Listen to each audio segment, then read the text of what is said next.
What is the first flower that comes to mind when you think of spring? For me, it is absolutely cherry blossoms. And last year I showed you how to make weeping cherry blossoms. I'm gonna link that in the description box below. But this year I wanna show you how to make a classic cherry blossom with just 5 petals. So let's do it.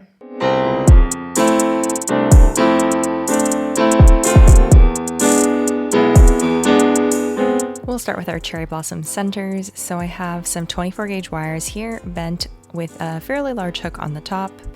And I also have some golden yellow thread. For cherry blossoms, you could also use like a brighter yellow, or you could even use white because some stamens of cherry blossoms are white. So just wrap it around your index and middle finger about 18 to 20 times in total. Remove that and then just snip it off so we can use this little hoop of thread. Grab 2 of your wires and hook them on to opposite ends of your hoop. Hold one side in place and then with your needle nose pliers, firmly press down to flatten the hook around your threads so they don't go anywhere. Repeat on the opposite side to secure that too. Now that your threads are secure, you can snip that in half to create your 2 stamen bunches. Grab some half-width white floral tape and hold all of your stamens up so that we can tape them together so that it doesn't look like 2 separate pieces. It really just comes into one bunch of stamens. So I'm holding that around really firmly, making sure it's stuck, and then twisting down an inch or so. Tear that off and make sure it's nice and secured, then you can repeat with the second set of stamens. Have you joined my free community for sugar flower artists yet? If you are a professional or if you are just a sugar flower artist in the making, please join us. We're having so much fun and you can do that for free in the description box below. I hope to see you there. Okay, now back to the tutorial. So we want to cut these threads down to about 1 centimeter. So I'm just holding all of the threads in my fingers so that they're all nice and tightly bound together, and then snipping that right at the top to remove the excess.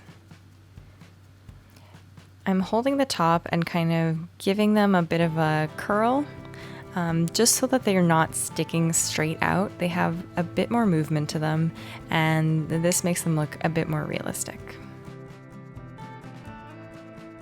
I've got some cornmeal here and I'm gonna add a bit of orange dust to it just to warm up the color a tiny bit. If you're interested in arranging flowers, make sure you stick around and subscribe to my channel because I am going to show you how to arrange these onto a cake with daffodils and forget-me-nots, all of which you can find in the description box below and somewhere in this video as well. So I added it and I'm stirring it through, kind of pressing the cornmeal around with the back of my spoon to make sure that the color is evenly dispersed. And once you have a nice warm yellow color, we are ready to add that on to the stamens. I've got some fairly thick gum glue here. My recipe is about 1/8 of a teaspoon of CMC or Tylose powder mixed with about 1.5 ounces or 2 ounces of boiled and then cooled water. So I shake that up and leave it in the fridge overnight, and then it is ready to use the next day. Once the tips are really saturated, just dip that right into the cornmeal and knock off any excess because it will fall off eventually anyway. And then you should have some really nice, just tiny little pieces of what looks like pollen on top. I'm being very finicky here and separating some of those pieces just because they were bothering me, but you don't have to do this.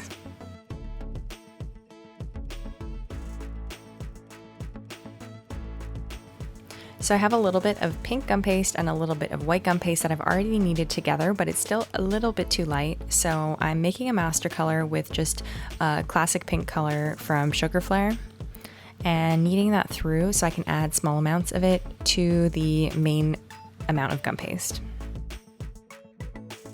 I added about half of it to start and some shortening on my hands, and now I'll just knead that through until it is smooth.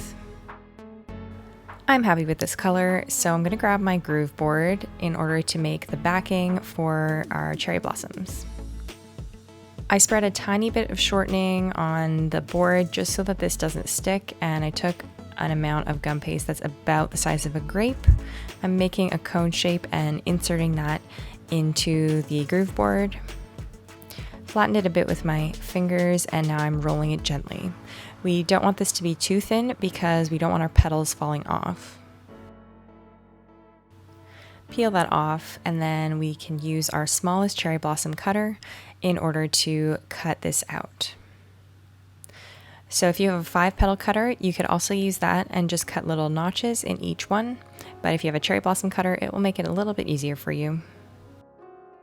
Make sure you get a nice clean cut, and then just press that out of the cutter and place it onto a piece of foam that has a little hole cut out for the base of your flower. As always, I will have all of the equipment and tools that I'm using throughout this entire video, as well as my gum paste recipe, of course, listed and linked in the description box below, so in case you're missing anything, you can grab it. I'm using a medium ball tool here and thinning out the edges as well as lengthening them. Just using really gentle strokes to lengthen that out so that you have slightly longer petals, and you'll see how we shape them a little bit later to make them look just like individual cherry blossom petals. Peel that off and bring it to the edge of your mat, and we are going to use the veining tool. If you don't have one of these yet, I don't know what you're doing.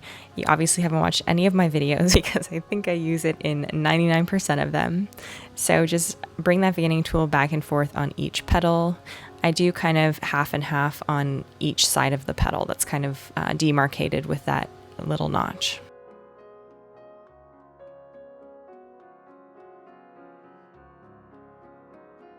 And once you've gone all the way around, stick that base of the petal back in, and we're going to grab our Dresden tool. This is where it differs a bit from the original cherry blossom video that I created, and we're doing kind of a motion inwards to create a more cupped petal, but also a petal with more texture.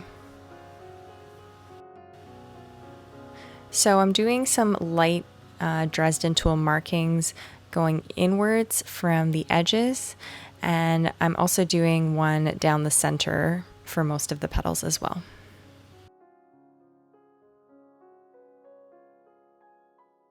And don't be afraid to kind of curl up some petals on the edges, really give them a lot of movement so that they look like natural, really delicate, soft cherry blossom petals. But again, please keep the base area where all the petals are attached fairly untouched so that you don't have problems with them falling off. Okay, here's my little magic trick to make it look like individual petals. So I have my Dresden tool and my veining tool. You can use any kind of pointy tools you have.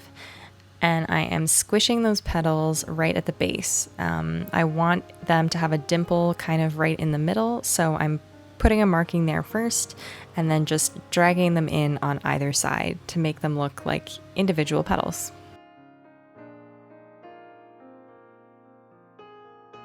And yes, it is easier to do this with the Dresden tool, so do that beforehand and it'll save you a bit of time here.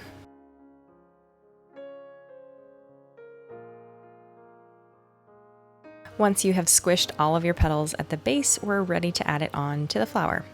So let's grab some gum glue and paint that right into the center and up just a little bit on those petals. Grab your stamen with the wire and you'll thread that through. You should have a really nice amount of gum paste behind the flower right now, which should make it a bit easier when we're attaching these petals. So at the base of those petals where they have that little wrinkle, you're going to start pushing them all up towards the base of the stamen and kind of try and keep them as even as possible.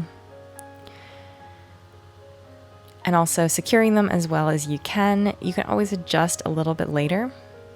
So once the petals all feel fairly secure, you're going to roll that back and forth between your fingers and your thumb. Use your small scissors to cut off any excess gum paste at the base. Smooth out the base and then support all your petals as you flip that upright, and then you can adjust the spacing of all of your petals now.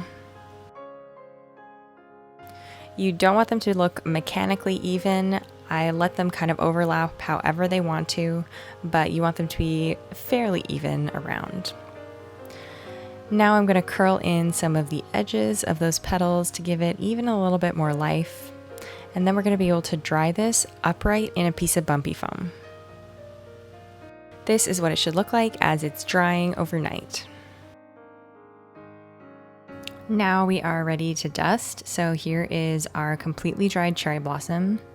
I'm putting a bit of raspberry coloring on the side and diluting that with some cornstarch. Now I'm taking a bit of Stargazer to the side, just right above where the raspberry is, and diluting that. This one is a little bit more purple than pink, but I like the mix of both the raspberry and the Stargazer for these flowers. Using my small flat brush, I'm just going to catch the edges and work my way inwards on each of those petals.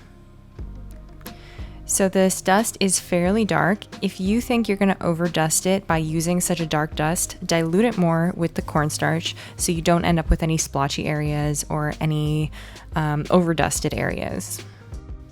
But I am trying to make the edges a little bit more saturated, as well as dusting the whole flower itself a slightly darker pink than the gum paste. And as we always do, when we're dusting, we want to catch all of the imperfections and all of the little wrinkles and veins that we've created in the flower to bring those to life. Now I'm repeating the same thing on the back side of this flower and really just trying to concentrate that color on the outside edges so that they get the most saturation, and then as you work your way to the base, there's less saturation.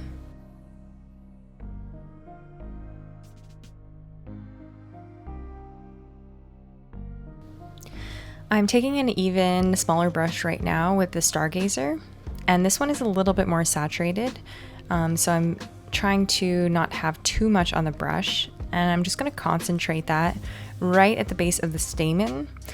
And what this is going to do is create a shadow so that it looks like the base of the stamen is really like deep and going into the flower, instead of it looking flat, which sometimes sugar flowers can.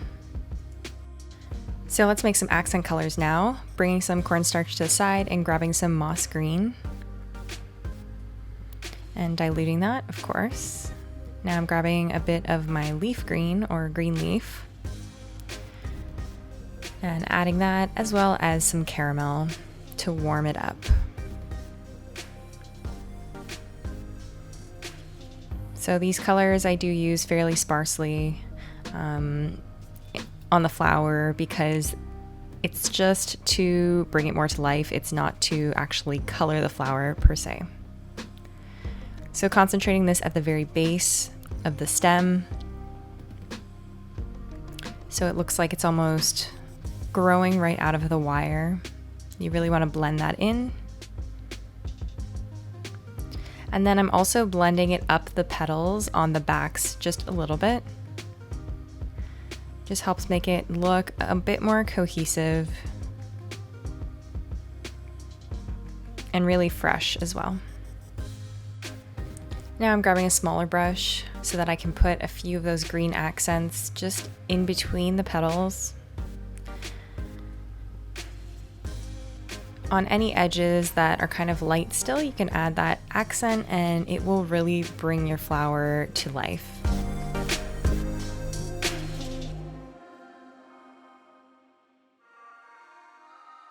I think this one is looking great and it is ready to tape. Now I'm going to show you how to do one of the more closed blossoms. So what I did here was just dry the flower upside down instead of upright.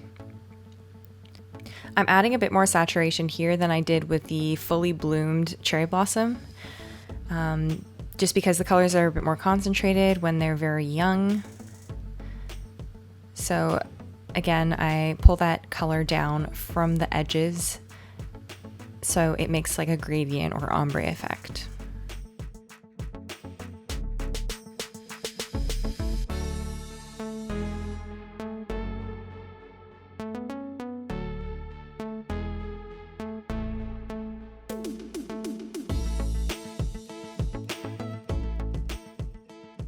Now I'm grabbing one of my small brushes again and really concentrating that stargazer color right at the base. Trying to get the brush as close to the base of the stamen as you can. Now let's add some green accents again. I'm going to get those on the edges of those petals. And when the flowers are younger, you can always add a little bit more green because it really brings a pop of freshness to them. So working my way down with that green color on all of the edges, and then afterwards we can dust the entire base leading down towards the stem.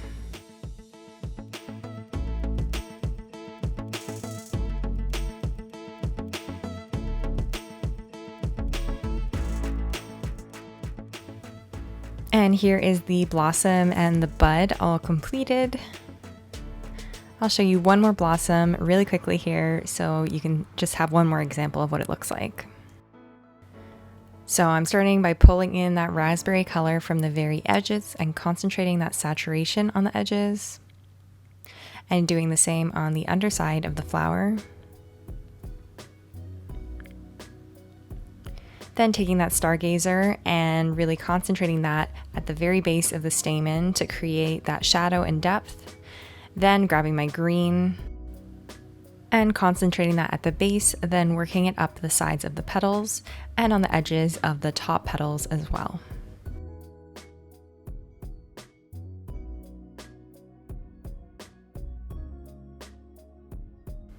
Here are all of the completed flowers.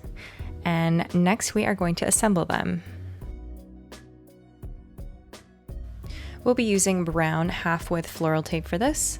So start about 1 centimeter below the very base of the flower, tape down a little bit, and then push that all the way to the top. Then tape your way down a couple centimeters and close that off. Repeat with the remaining flowers, and then we can tape them all together.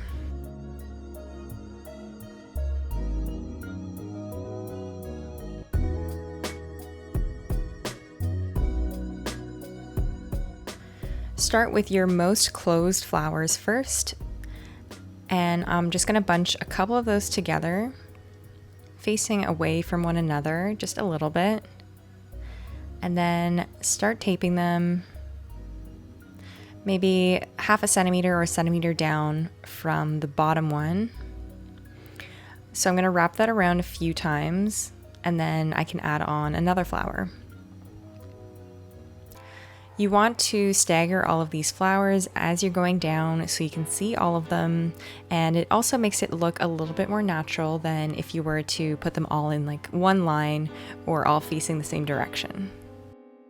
Again, I left about 1 centimeter of space just on that last stem so that I have a bit of room to move it around after everything is taped together.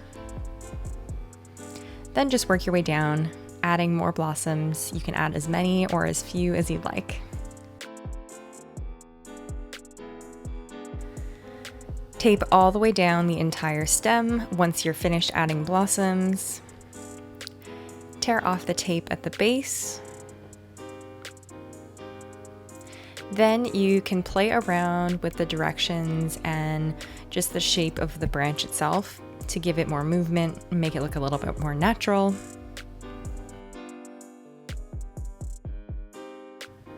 So let's do one more bunch here. I have one of the more closed blossoms at the very top, and then I am just adding on the full blossoms as I make my way downwards, making sure they're staggered, all facing different directions so it looks more natural, and giving them as much movement as possible. If you're interested in how to arrange these flowers onto a cake, I'm going to be doing that in just a couple of weeks, so make sure you make these flowers and subscribe as well so you don't miss out on that. Share this video with a friend who loves cherry blossoms, give it a thumbs up if you did enjoy it, and find all of the tools, ingredients, and everything I used in this entire video in the description box below, and I will see you next time.